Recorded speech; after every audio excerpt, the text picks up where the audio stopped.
ಅಕ್ಷಯ ಪಾತ್ರೆ ಅಡುಗೆ ಮನೆ ಚಾನೆಲ್ನ ಎಲ್ಲ ವೀಕ್ಷಕರಿಗೆ ಮಕರ ಸಂಕ್ರಾಂತಿ ಹಬ್ಬದ ಹಾರ್ದಿಕ ಶುಭಾಶಯಗಳು. ಫ್ರೆಂಡ್ಸ್, ಅಕ್ಷಯ ಪಾತ್ರೆ ಅಡುಗೆ ಮನೆಗೆ ನಿಮಗೆಲ್ಲರಿಗೂ ಪ್ರೀತಿಯ ಸ್ವಾಗತ.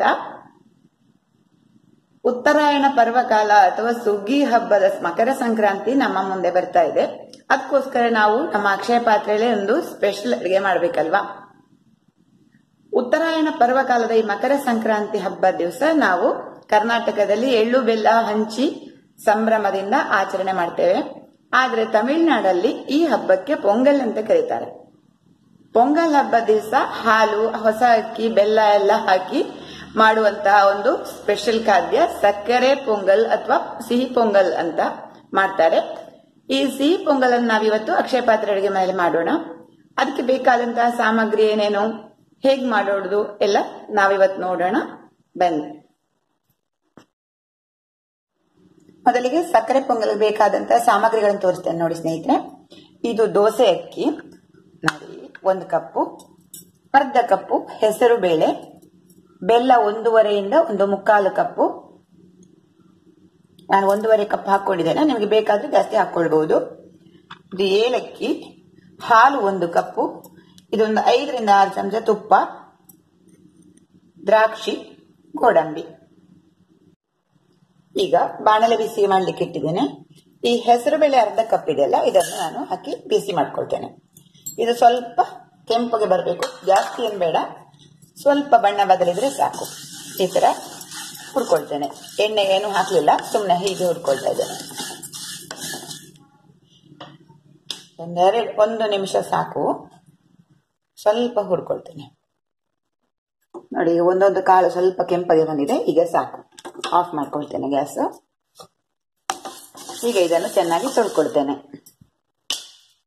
ಸ್ನೇಹಿತರೆ, ಹುರಿದಂತಹ ಹೆಸರು ಬೇಳೆ ಅಂತ ತೊಳೆದು ಕುಕ್ಕರ್ ಅಲ್ಲಿ ಹಾಕೊಂಡಿದ್ದೇನೆ. ಅದೇ ರೀತಿ ಇದು ಅಕ್ಕಿಯನ್ನು ತೊಳೆದಿಟ್ಟಿದ್ದೇನೆ, ಇದನ್ನು ಕೂಡ ಹಾಕೊಳ್ತೇನೆ. ಇದ್ರ ಜೊತೆಗೆ 1 ಕಪ್ ಹಾಲು ಹಾಕೊಳ್ತೇನೆ. ಈಗ ಇದನ್ನು ಹಾಲಲ್ಲಿ ಪೂರ್ತಿಯಾಗಿ ಹಾಲಲ್ಲಿ ಬೇಯಿಸುವುದಲ್ಲ, 1 ಕಪ್ ಹಾಲು, ಇದು 4 ಕಪ್ಪು ನೀರು, ಈ ಪ್ರಮಾಣದಲ್ಲಿ ಇರಬೇಕು. ಒಟ್ಟು 5 ಕಪ್ ಆಯ್ತು.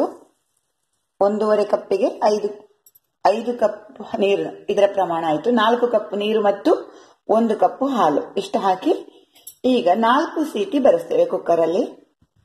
ಸ್ನೇಹಿತರೆ, 4 ಸೀಟಿ ಬರುವ ತನಕ ಕಾಯ್ಬೇಕು. ಕುಕ್ಕರಲ್ಲಿ ಅನ್ನ ಮತ್ತು ಹೆಸರು ಬೇಳೆ ಬೇಯುವಷ್ಟೊತ್ತಿಗೆ ನಾವು ಈ ಬೆಲ್ಲವನ್ನು ಕರಗಿಸ್ಕೊಳ್ಳೋಣ.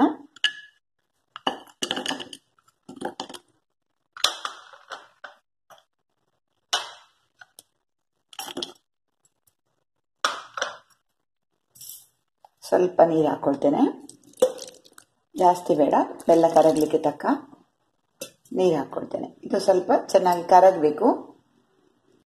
ಸ್ನೇಹಿತರೆ, ಬಾಣಲೆ ಬಿಸಿಗಿಟ್ಟು 2 ಚಮಚ ತುಪ್ಪ ಹಾಕಿದ್ದೇನೆ. ಈಗ ಇದರಲ್ಲಿ ಮೊದಲಿಗೆ ಗೋಡಂಬಿ ಹುರ್ಕೊಳ್ತೇನೆ. ಬಿಸಿಯಾಗಿದೆ, ಗೋಡಂಬಿ ಹುರ್ಕೊಳ್ತೇನೆ. ಇದೊಂದು ಸ್ವಲ್ಪ ಕಂದು ಬಣ್ಣವರೆಗೆ ಹುರಿಬೇಕು.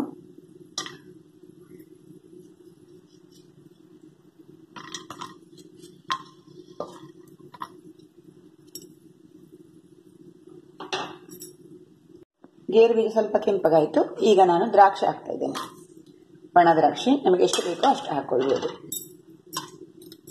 ಸ್ವಲ್ಪ 1-2 ಸೆಕೆಂಡ್ ಮಗುಚಿದ್ರೆ ಸಾಕು.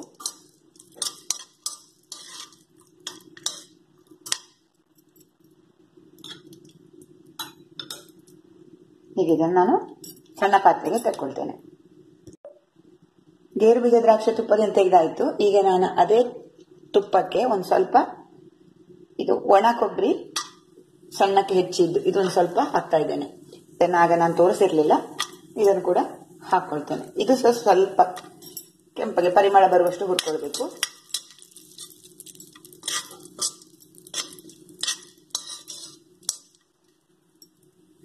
ಇದು ಆಪ್ಷನ್, ಕೊಬ್ಬರಿಗೆ ಇಟ್ಟಕ್ಕೂ, ಆದ್ರೆ ತುಂಬಾ ಪರಿಮಳ ಬರ್ತದೆ, ಅದಕ್ಕೋಸ್ಕರ ನಾನು ಹಾಕಿದ್ದೇನೆ.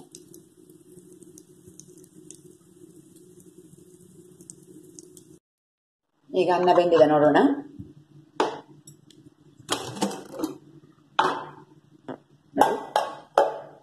ಚೆನ್ನಾಗಿ ಬೆಂದಿದೆ ಈಗ ಅನ್ನ ಮತ್ತು ಹೆಸರು ಬೇಳೆ. ಈಗ ಈ ಬಾಣಲೆಯಲ್ಲಿರುವ ಸ್ವಲ್ಪ ತುಪ್ಪಕ್ಕೆ ಈ ಅನ್ನವನ್ನು ಹಾಕೊಳ್ತೇನೆ. ನೋಡಿ ಸ್ನೇಹಿತರೆ, ಚೆನ್ನಾಗಿ ಬೆಂದಿದೆ.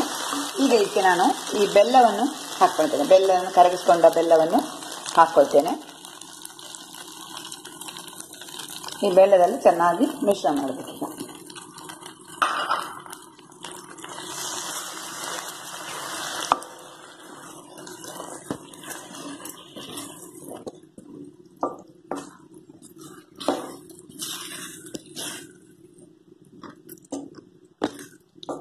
ಇದೊಂದು ಸ್ವಲ್ಪ 1-2 ನಿಮಿಷ ಕಾಯಿಸ್ತೇನೆ ಈ ತರ. ಸ್ನೇಹಿತರೆ, ಅನ್ನವನ್ನು ಬೇಯಿಸುವಾಗ ನಾನು 1 ವಿಸಿಲ್ ಆದ್ಮೇಲೆ ಸಣ್ಣ ಉರಿಯಲ್ಲಿ ಇಟ್ಟು ಬೇಯಿಸಿದ್ದೇನೆ. ಹಾಗಾಗಿ 4 ವಿಸಿಲ್ ಮಾಡಿದ್ದೇನೆ. ನೀವು ದೊಡ್ಡ ಉರಿಯಲ್ಲಿ ಮಾಡ್ಕೊಳ್ಳೋದಾದ್ರೆ 5 ವಿಸಿಲ್ ಮಾಡ್ಕೊಳ್ಳಿ. 5 ಸೀಟಿ ಬರೋ ತನಕ ಬೇಯಿಸ್ಕೊಳ್ಬೇಕು. ಸಕ್ಕರೆ ಬೆಲ್ಲ ಹೊಂದ್ಕೊಳ್ತಾ ಇದೆ ನೋಡಿ. ಈಗ ಸಕ್ಕರೆ ಪೊಂಗಲಿಗೆ ಬೆಲ್ಲ ನಾನು 1.5 ಕಪ್ ಹಾಕಿದ್ದೇನೆ. ಈಗ ನಿಮಗೆ ಸ್ವಲ್ಪ ಜಾಸ್ತಿ ಬೇಕು ಅನ್ಸಿದ್ರೆ ಇನ್ನೂ ಒಂದು ಅರ್ಧ ಕಪ್ ಬೇಕಾದ್ರೆ ಹಾಕೊಳ್ಬಹುದು. ಸ್ನೇಹಿತರೆ, ಪೊಂಗಲ್ ರೆಡಿ ಆಗ್ತಾ ಬಂತು. ಈಗ ನಾನು ಕೊನೆಯಲ್ಲಿ ಏಲಕ್ಕಿ ಪುಡಿ ಹಾಕ್ತಾ ಇದ್ದೇನೆ.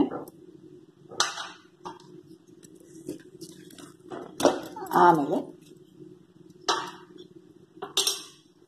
ಹುರಿದಿರುವಂತಹ ಒಣ ಕೊಬ್ಬರಿ ತುಂಡು, ಇದು ದ್ರಾಕ್ಷಿ, ಗೋಡಂಬಿ ಎಲ್ಲ ಆದ್ಮೇಲೆ ಒಂದು 3 ಚಮಚ ತುಪ್ಪ. ಹೀಗೆ ಮೇಲೆ 2-3, ಹೆಚ್ಚು ಬೇಡ, 2-3 ಚಮಚ ತುಪ್ಪ ಸಾಕು. ಈ ತರ ಹಾಕಿ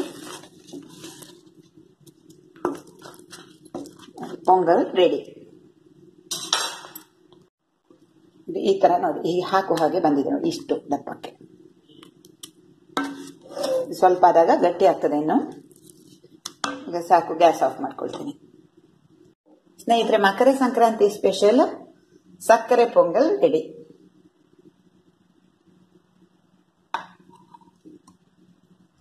ಸ್ನೇಹಿತರೆ, ವಿಡಿಯೋದಲ್ಲಿ ನಾನು ಬಳಸಿದಂತಹ ಅಡುಗೆ ಸಾಮಗ್ರಿಗಳ ಪ್ರಮಾಣದ ಬಗ್ಗೆ ಬೇಕಾದ್ರೆ ಡಿಸ್ಕ್ರಿಪ್ಷನ್ ಬಾಕ್ಸ್ ಅಲ್ಲಿ ನೋಡ್ಕೊಳ್ಳಿ. ವಿಡಿಯೋದ ಕೆಳಗಡೆ ಡಿಸ್ಕ್ರಿಪ್ಷನ್ ಬಾಕ್ಸ್ ಅಲ್ಲಿ ನೋಡ್ಕೊಳ್ಳಿ. Thank you. ಸ್ನೇಹಿತರೆ, ಮಕರ ಸಂಕ್ರಾಂತಿ ಹಬ್ಬದ ಪ್ರಯುಕ್ತ ನಾನು ಮಾಡಿದಂತಹ ಈ ಸಕ್ಕರೆ ಪೊಂಗಲ್ ನೀವು ನೋಡಿದ್ರಲ್ಲ, ಇದನ್ನು ಮನೆಯಲ್ಲಿ ಮಾಡ್ಕೊಳ್ತೀರಿ ಅಂತ ಅನ್ಕೊಳ್ತೇನೆ. ಈ ವಿಧಾನ ನಿಮಗೆ ಇಷ್ಟ ಆದ್ರೆ ಲೈಕ್ ಒತ್ತುವ ಮೂಲಕ ನನಗೆ ತಿಳಿಸಿ. ನಿಮ್ಮ ಮಿತ್ರರಿಗೆ ವಿಡಿಯೋವನ್ನು ಶೇರ್ ಮಾಡಿಕೊಳ್ಳಿ. ವಾಟ್ಸ್ಆಪ್, ಫೇಸ್ಬುಕ್ಗಳ ಮೂಲಕ ಶೇರ್ ಮಾಡುವ ಮೂಲಕ ಎಲ್ರಿಗೂ ಹಂಚಿಕೊಳ್ಳಿ. ಹೊಸಬರು ನನ್ನ ಈ ವಿಡಿಯೋ ನೋಡ್ತಾ ಇದ್ರೆ ನಮ್ಮ ಅಕ್ಷಯ ಪಾತ್ರೆ ಅಡುಗೆ ಮನೆ ಚಾನೆಲ್ ಅನ್ನು ಸಬ್ಸ್ಕ್ರೈಬ್ ಮಾಡ್ಕೊಳ್ಳಿ. ಸಬ್ಸ್ಕ್ರೈಬ್ ಮಾಡೋದರ ಜೊತೆಗೆ ಗಂಟೆ ಚಿತ್ರವನ್ನು ಒತ್ತಿದಾಗ ನಾನು ಮಾಡಿದಂತಹ ಅಡಿಗೆ ನಿಮಗೆ ತಕ್ಷಣಕ್ಕೆ ನೋಡ್ಲಿಕ್ಕೆ ಸಿಗ್ತದೆ. ದಯವಿಟ್ಟು ಸಬ್ಸ್ಕ್ರೈಬ್ ಮಾಡೋದ್ರ ಜೊತೆಗೆ ಗಂಟೆಯನ್ನು ಕೂಡ ಒತ್ಕೊಳ್ಳಿ.